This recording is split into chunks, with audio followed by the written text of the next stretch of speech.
अस्सलामुअलैकुम। I hope आप सब खैरियत से होंगे। मेरी दुआ है आप जहाँ रहें खुश रहें। आज का जो लेक्चर है हमारा, हमने चैप्टर नंबर 8 स्टार्ट किया हुआ है। सेकेंड ईयर की बुक का, कंप्यूटर की बुक का चैप्टर नंबर 8 स्टार्ट किया हुआ है। इसमें जो आज हमारा लेक्चर नंबर 5 है, जिसमें आज हम क्वेश्चन करेंगे लैंग्वेज प्रोसेसर और ट्रांसलेटर के बारे में। ठीक है, इससे पहले इसको पढ़ने से पहले मैं आपसे रिक्वेस्ट करना चाहूँगी, जिन्होंने मेरे चैनल को सब्सक्राइब नहीं किया वो मेरे चैनल को ज़रूर सब्सक्राइब कर दें और बेल और साथ में लगे बेल आइकॉन को भी प्रेस कर दें। अच्छा जी, क्वेश्चन क्या है हमारे पास? डिस्क्राइब लैंग्वेज प्रोसेसर्स और ट्रांसलेटर्स एंड देयर यूज। ठीक है, हमने डिस्क्राइब करना है लैंग्वेज प्रोसेसर्स और translators and their use. Discuss different types of language processor. आज जो हम करेंगे कि लैंग्वेज प्रोसेसर क्या होते हैं, ट्रांसलेटर्स क्या होते हैं। ठीक है, और डिफरेंट लैंग्वेज प्रोसेसर्स के बारे में हम करेंगे। Computer understands only machine language. ये तो हमें पता है कि कंप्यूटर जो है वो ओनली अपनी लैंग्वेज को ही अंडरस्टैंड करती है, यानी मशीन लैंग्वेज को ही अंडरस्टैंड करती है। और मशीन लैंग्वेज किस फॉर्म में लिखी होती है? बाइनरी फॉर्म में, यानी कि 0-1 की फॉर्म में लिखी होती है। Program written in high level और assembly language can not be run on a computer directly. अगर कोई प्रोग्राम जो है वो हाई लेवल लैंग्वेज में या असेंबली लैंग्वेज में लिखा हुआ है तो कंप्यूटर उसे डायरेक्टली कभी भी अंडरस्टैंड नहीं करेगा, उसको रन नहीं करेगा कंप्यूटर पे। क्यों नहीं करेगा? क्योंकि हमें पता है कि हाई लेवल लैंग्वेज जो है वो हमारे पास इंग्लिश लाइक वर्ड्स की सेंटेंसेस की तरह की होती है। असेंबली लैंग्वेज भी क्या होती है? इंग्लिश लाइक वर्ड्स जो होते हैं उनकी तरह की ये लैंग्वेज होती है, जिसकी वजह से कंप्यूटर इनको अंडरस्टैंड नहीं कर सकता। और इनको अंडरस्टैंड करने के लिए हमें किसकी ज़रूरत पड़ती है?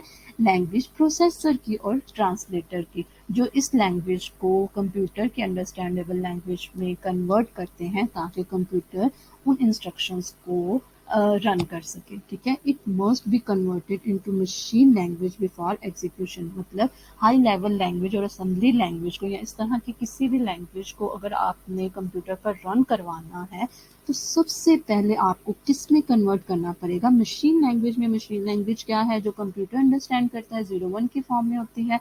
ठीक है, लैंग्वेज प्रोसेसर और translator is a type of system software. ठीक है, अब क्या है जी, लैंग्वेज प्रोसेसर और ट्रांसलेटर किसकी टाइप है? सिस्टम सॉफ्टवेयर की टाइप्स हैं। ठीक है, that converts these programs into machine language. ये क्या करते हैं? लैंग्वेज प्रोसेसर और ट्रांसलेटर क्या करते हैं?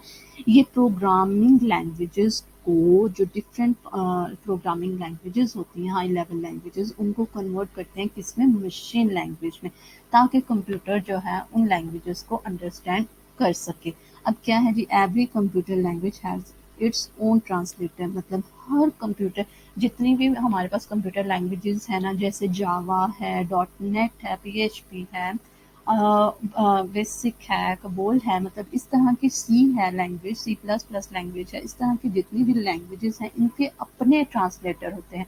मतलब अगर हमारे पास सी लैंग्वेज है तो उसका अपना ट्रांसलेटर होगा, वो उस सी लैंग्वेज को वो ट्रांसलेटर जो है वो ट्रांसलेट करेगा मशीन लैंग्वेज में, क्योंकि मशीन लैंग्वेज में ट्रांसलेट करेगा देन कंप्यूटर उसको अंडरस्टैंड करेगा। इसीलिए तो हमें लैंग्वेज प्रोसेसर और ट्रांसलेटर की ज़रूरत पड़ती है कि अगर हमारा कोई प्रोग्राम हाई लेवल लैंग्वेज में लिखा गया है तो वो उसे अंडरस्टैंड मशीन कैसे करेगी? थ्रू मशीन लैंग्वेज के थ्रू। और ये मशीन लैंग्वेज में कन्वर्ट कैसे होगा? थ्रू ट्रांसलेटर के थ्रू जो है वो कन्वर्ट होगा। अब टाइप्स देख लेते हैं, कितनी टाइप्स के हमारे पास है।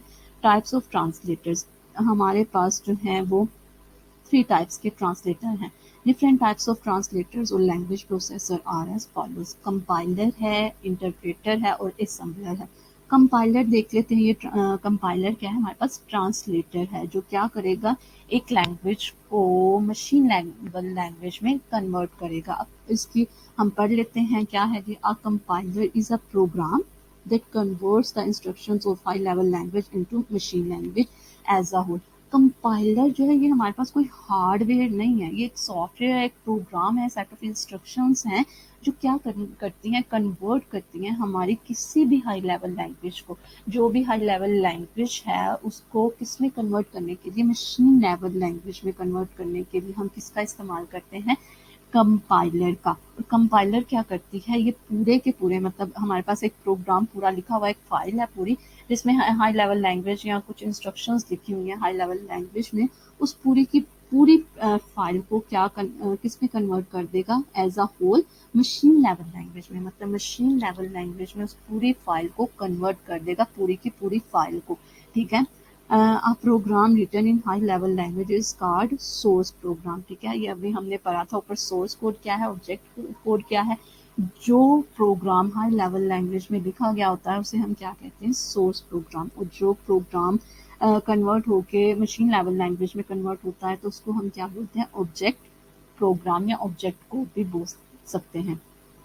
The compiler converts the source program into machine code। ठीक है, कंपाइलर क्या करता है, कन्वर्ट करता है सोर्स प्रोग्राम को इनटू मशीन कोड। हमने पढ़ा ना, सोर्स प्रोग्राम जो है वो हाई लेवल लैंग्वेज में लिखा गया होता है। ठीक है, इसको कन्वर्ट करने के लिए हम किसका यूज करते हैं, कंपाइलर। कंपाइलर क्या करता है कि सोर्स प्रोग्राम को मशीन कोड में कन्वर्ट करने का काम करता है, हेल्प करता है। ठीक है, the machine code is known as object program. ठीक है, जो कोड अब हमारा कन्वर्ट होके मशीन कोड में कन्वर्ट हो जाएगा उसको हम क्या बोलते हैं, ऑब्जेक्ट प्रोग्राम। जो प्रोग्राम हमारा हाई लेवल लैंग्वेज में लिखा गया होता है उसे हम सोर्स कोड बोलते हैं या सोर्स प्रोग्राम बोलते हैं। और जब हम कंपाइलर के थ्रू सोर्स प्रोग्राम को कन्वर्ट करते हैं मशीन कोड में तो उस मशीन कोड को हम क्या बोलते हैं, ऑब्जेक्ट प्रोग्राम। ठीक है, the object program can be executed many times. अब जो हमारे पास एक दफ़ा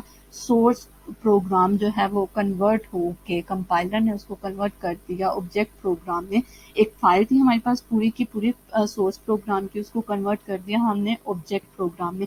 अब वो कह रहे हैं कि ऑब्जेक्ट प्रोग्राम की जो फाइल है, जो आप उस फाइल को अब मैनी टाइम्स उसको यूज कर सकते हैं। अब ये देखिए, ये डायग्राम आपको एक्सप्लेन कर रही है। ये हमारे पास सोर्स प्रोग्राम में लिखा हुआ एक प्रोग्राम था या फाइल थी, उसको हमने कंपाइलर से कंपाइल किया और उसको वो किस में कन्वर्ट हो गया, ऑब्जेक्ट प्रोग्राम में। अब ये ऑब्जेक्ट प्रोग्राम आप मैनी टाइम्स एग्जीक्यूट करवा सकते हैं। आपको बार बार सोर्स प्रोग्राम को बार बार कन्वर्ट करने की ऑब्जेक्ट प्रोग्राम में कन्वर्ट करने की ज़रूरत नहीं पड़ती। हम आगे देखेंगे कि इंटरप्रेटर में क्या होता है कि उसको बार बार ज़रूरत पड़ती है सोर्स कोड को ऑब्जेक्ट कोड में कन्वर्ट करने की ज़रूरत पड़ती है, जबकि कंपाइलर क्या करता है, उसकी सोर्स प्रोग्राम की पूरी फाइल को एज अ होल पूरे प्रोग्राम को कंपाइल कर देता है, कन्वर्ट कर देता है ऑब्जेक्ट प्रोग्राम में, जिसको हम एनी टाइम्स यूज़ कर सकते हैं। ठीक है, उसके बाद क्या है जी, वर्किंग देख लेते हैं हम, वर्किंग क्या है इसकी। इसकी वर्किंग क्या है कंपाइलर की, the compiler checks each statement in the source program and generates machine instruction. Compiler क्या करता है, हर स्टेटमेंट को देखता है, सोर्स प्रोग्राम की हर स्टेटमेंट को कन्वर्ट कर देता है मशीन इंस्ट्रक्शन में। ठीक है, and generate machine instruction. Source program जो है वो हमारा हाई लेवल लैंग्वेज में लिखा होता है, उसको मशीन इंस्ट्रक्शंस में कन्वर्ट कर देता है, मतलब 0-1 की फॉर्म में, जो कंप्यूटर अंडरस्टैंड कर सकता है। Compiler also check syntax error in program. Compiler जो है वो सिंटैक्स एरर को भी चेक करता है। हमने ये पढ़ा कि जो हमारे पास हाई लेवल लैंग्वेजेस लिखी गई होती हैं उनका स्टैंडर्ड होता है, मतलब उनके सेट ऑफ रूल्स बता दिए गए हैं, सिंटैक्स बता दिए गए हैं कि आपने इस लैंग्वेज को इस तरीके से लिखना है। अगर उस लैंग्वेज में प्रिंट एफ का वर्ड यूज होता है किसी भी चीज़ को प्रिंट करवाने के लिए, तो आप वो प्रिंट एफ ही लिखेंगे। आप उससे जो भी उन्होंने उनके वर्ड्स के स्पेलिंग लिखे होंगे आपने एज इट इज़ वो ही लिखने, आपने अपने से कोई प्रिंट एफ के स्पेलिंग नहीं लिखने। ठीक है, ये वो बात कर रहे हैं। ठीक है, compiler also check syntax error in program. अगर प्रोग्राम में कोई सिंटैक्स एरर आ गया है तो वो भी उसको रिमूव करने में हेल्प करता है। A source program containing an error can not B compiled. अगर सोर्स प्रोग्राम में कोई एरर आ जाए तो कंपाइलर जो है उसको एग्जीक्यूट नहीं करता, उसको कन्वर्ट नहीं करता। उसके बाद क्या है, a compiler can translate the programs of only those language for which it is written. ठीक है, कंपाइलर क्या करता है, ट्रांसलेट करता है सिर्फ उन्हीं प्रोग्राम्स को जो उसकी लैंग्वेज में लिखी गई हो। मतलब अब सी लैंग्वेज है ना, तो उसका अपना कंपाइलर होगा। अगर वो प्रोग्राम सी लैंग्वेज में लिखा हुआ है, देन उस वो कंपाइलर जो उसको कंपाइल कर सकता है, उसको फिर ऑब्जेक्ट कोड में कन्वर्ट कर सकता है। लेकिन अगर आपका सी का कंपाइलर है, सी लैंग्वेज का कंपाइलर है, लेकिन आपने कोड जो है वो जावा में लिख दिया है, प्रोग्राम जो है वो जावा में लिख दिया है, तो वो जावा प्रोग्राम को कभी भी वो सी कंपाइलर जो है, सी लैंग्वेज का कंपाइलर जो है उसको ट्रांसलेट नहीं करेगा। इसलिए कह रहे हैं कि हर लैंग्वेज का अपना अपना कंपाइलर होता है।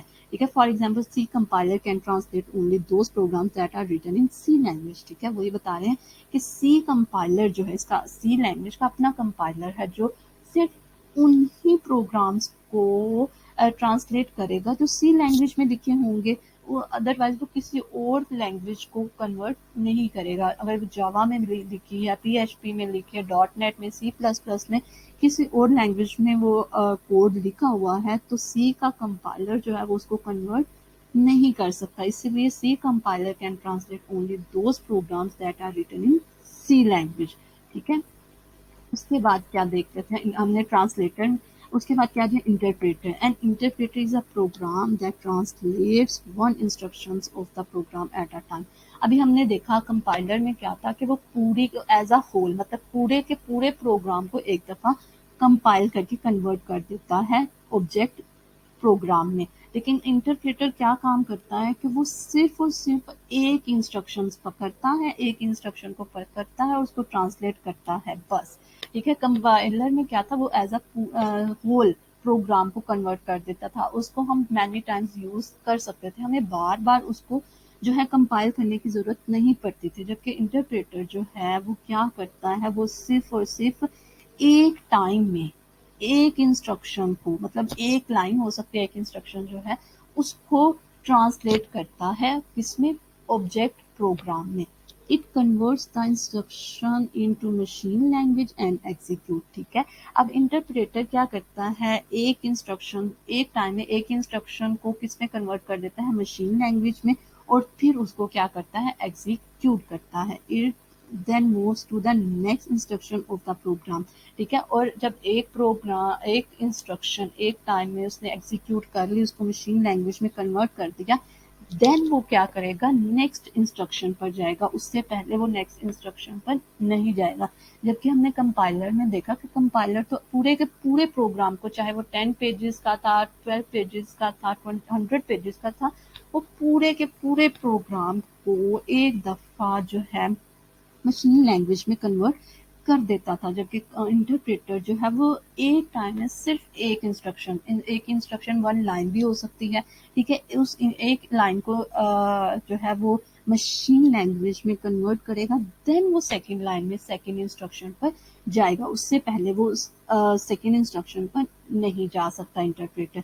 It displays the error messages is there is an error in the instruction. ठीक है, अगर उस लाइन में, उस इंस्ट्रक्शन में कोई एरर आ गया है, तो वो उसी टाइम आपको वो शो करवा देगा। जबकि कंपाइलर में ऐसा होता था कि अगर पूरी की पूरी फाइल जब उसने एक दफ़ा रन करवानी है, उसको एक दफ़ा कंपाइल करवाना है, वो मशीन लैंग्वेज में कन्वर्ट होगी, पूरी की पूरी फाइल में जब एरर आते हैं तो वो एक दफ़ा शो करवाता है, मतलब वो लाइन बाय लाइन शो नहीं करवाता। जबकि इंटरप्रेटर में क्या है कि वो एक एक लाइन पर आपको एरर शो करवाता है कि इस लाइन में ये एरर है, इस लाइन में ये एरर है, उसको रिमूव, इंटरप्रेटर में उसको एरर को रिमूव करना इजी है। जबकि कंपाइलर में क्या है, एरर को रिमूव करना मुश्किल है, क्योंकि वो अगर 100 पेजेस की एक फाइल है आपके पास, एक प्रोग्राम है, मशीन लैंग्वेज में कन्वर्ट किया गया है, तो उन 100 लाइन में जितने भी आपके पास एरर्स आए हैं, उनको ढूंढना is difficult for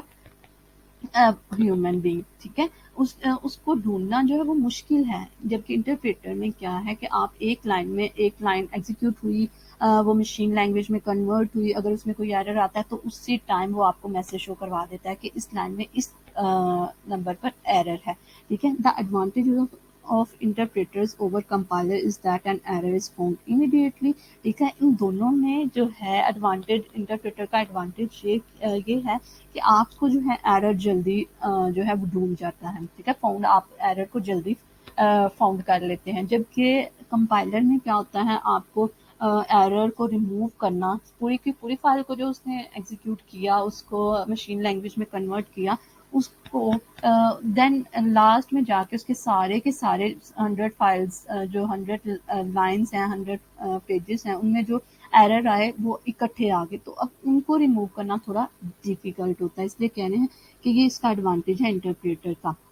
the programmer can convert the errors during program development. ठीक है, अब क्या है, प्रोग्रामर जो है उन एरर्स को रिमूव कर सकता है ड्यूरिंग द प्रोग्राम डेवलपमेंट। मतलब प्रोग्राम अगर वो लिख रहा है ना, तो उसी टाइम पे वो एरर आ गया तो वो उसी टाइम पे उसको रिमूव कर सकता है। The disadvantage of interpreter is that it is not very efficient. ठीक है, इसका डिसएडवांटेज क्या है जी, interpreter that is not very efficient, मतलब इतना एफिशिएंट नहीं है। क्यों नहीं इतना efficient? The interpreter does not produce an object program. ये इतना एफिशिएंट इसलिए नहीं है क्योंकि ये ऑब्जेक्ट प्रोग्राम जो है वो प्रोड्यूस नहीं करता, मतलब ऑब्जेक्ट कोड प्रोड्यूस नहीं करता। इसने क्या करना होता है कि line by line one statement at a time जो है वो वन स्टेटमेंट को एग्जीक्यूट करता है, उसको मशीन लैंग्वेज में कन्वर्ट करता है। अगर उसमें कोई एरर आ जाता है तो वो फ़ौरन बता देता है, ये तो इसका एडवांटेज है। लेकिन अगर आपने इस प्रोग्राम को एक दफ़ा जो है इंटरप्रेट करवाया, मतलब तो आप दूसरी दफ़ा जब उस प्रोग्राम को रन करवाएंगे तो आपको दोबारा से उसको जो है वो ऑब्जेक्ट प्रोग्राम में कन्वर्ट करने की ज़रूरत पड़ेगी। ठीक है, उसको दोबारा से मशीन लैंग्वेज में कन्वर्ट करने की ज़रूरत पड़ेगी। जबकि हमने कंपाइलर में पढ़ा कि अगर एक दफ़ा वो प्रोग्राम जो है वो कंपाइल होकर मशीन लैंग्वेज में कन्वर्ट हो जाता है तो हमें उसको बार बार कन्वर्ट करने की ज़रूरत नहीं पड़ती। जबकि इंटरप्रेटर में क्या होता है कि हमने हर बार, अगर हमने एक प्रोग्राम को 100 दफ़ा एग्जीक्यूट करवाना है तो हमें 100 दफ़ा उसको इंटरप्रेट करने की ज़रूरत पड़ेगी, मतलब वो 100 दफ़ा मशीन लैंग्वेज में कन्वर्ट होगा। ठीक है, ये इसका डिसएडवांटेज है। It converts the instructions into machine language each time it is executed. ठीक है, क्या है, it converts the instructions into machine language each time it is executed. जब भी उस इंस्ट्रक्शन ने एग्जीक्यूट होना है तो उसको बार बार मशीन लैंग्वेज में कन्वर्ट करने की ज़रूरत पड़ेगी। जबकि कंपाइलर में था कि उस प्रोग्राम ने को एक दफ़ा कंपाइल कर दिया तो उसको बार बार मशीन लैंग्वेज में कन्वर्ट करने की ज़रूरत नहीं पड़ती थी। बेसिक लैंग्वेज यूज इंटरप्रेटर, जो बेसिक लैंग्वेज जो है ना हमारे पास, वो क्या यूज़ करती है, इंटरप्रेटर को यूज़ करती हैं। अब क्या है जी, हमारे पास ट्रांसलेटर assembler क्या है? An assembler is a translating program that translates the instructions of assembly language into machine language। assembler जो है ये हमारा ट्रांसलेटिंग प्रोग्राम है। हमने देखा ना अभी, ट्रांसलेटिंग प्रोग्राम ट्रांसलेटर है। ये क्या करता है जी, किसको ट्रांसलेट करता है? The instructions of assembly language। ये assembly language को assembler जो है किस लिए यूज़ किया जाता है? ये assembly language को मशीन लैंग्वेज में कन्वर्ट करने के लिए हम assembler का यूज़ करते हैं। ठीक है, बेसिक में जो है वो हमारे पास इंटरप्रेटर यूज़ होता है, सी लैंग्वेज में कंपाइलर की ज़रूरत पड़ती है। हमने आज ये देखे, इसके बाद हम डिफरेंस देख लेते हैं कि what is difference between compiler and interpreter. क्या है जो डिफरेंस इसमें? The difference between compiler and interpreter is as follows. The compiler converts the entire source code into machine code. ठीक है, अब कंपाइलर क्या करता है, कन्वर्ट करता है इंटायर, मतलब पूरे के पूरे सोर्स कोड को मशीन कोड में कन्वर्ट कर देता है। मैंने अभी आपको बताया ऊपर कि अगर हमारे पास 1000 लाइन्स लिखी हुई है उस प्रोग्राम में, तो वो एक दफ़ा उस सोर्स कोड को मशीन कोड में कन्वर्ट कर देगा, उसको बार बार कन्वर्ट करने की ज़रूरत नहीं पड़ेगी। हमें उस मशीन कोड की को हम बार बार रन करवाना चाहते हैं तो उस कोड को हम रन करवा सकते हैं। हमें ज़रूरत नहीं है कि एक दफ़ा फिर से हमने उसको सोर्स कोड दिया और फिर वो उसको मशीन कोड में कन्वर्ट करेगा, ऐसी ज़रूरत नहीं पड़ती।